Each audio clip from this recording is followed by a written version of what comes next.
Alright, I'm doing a 1-year review on the Fluval FX6. I had one for a year now, and I figured it's about time I talk about it. So, as for my buying experience, it was okay. The experience of buying it itself was, just buying a filter. The issue is that the filter had a vacuum leak. It wouldn't leak air.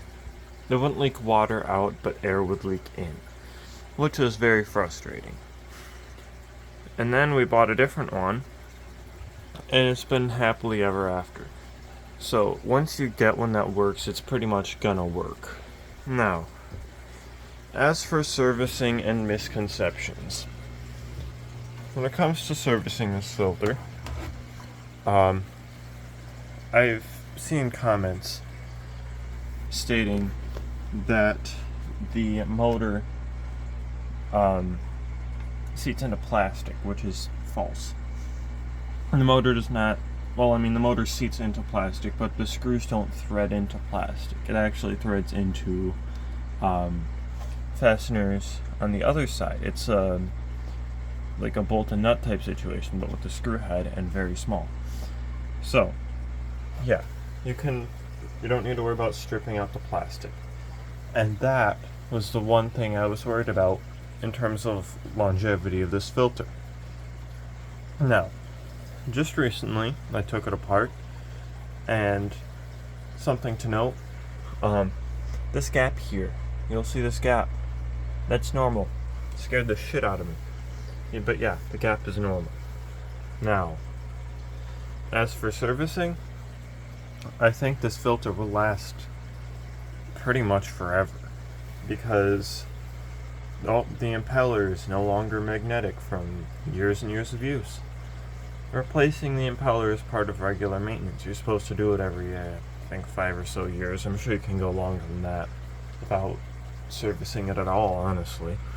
Well, besides cleaning, but servicing the motor. I'm pretty sure you can go about 5 years or so without servicing, and of course you'll see a decrease in power flow. That rattling you hear is an old Aquaclear 110. Yeah, it's about, I think, 15 or so years old. It's absolutely, the impeller in it is absolutely destroyed. The impeller shaft. So, the nice part is both the bushing that the impeller feeds into and the impeller and all of the O-rings in this assembly are included in a service kit. And I might stock up on a few of them, get 2 or 3 of those service kits, and just have them around for a rainy day. But there's of course the issue of the seals dry rotting, so I'll probably have to dig into the packages and put some silicone grease on them before I, store them for the next 15 years. I don't know how often I'll rebuild the motor, so yeah.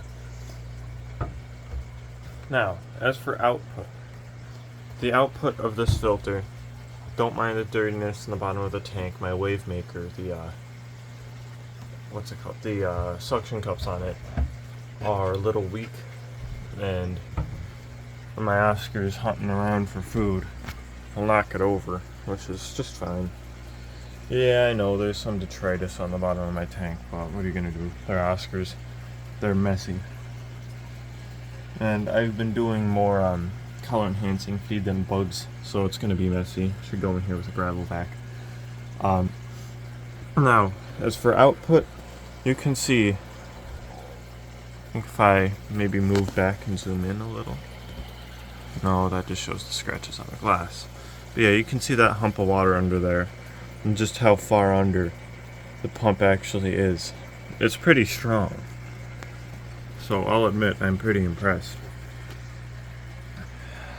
The inlet, which I'm sure is surrounded in detritus from these plants, is also just fine. Nothing's gotten sucked up into it.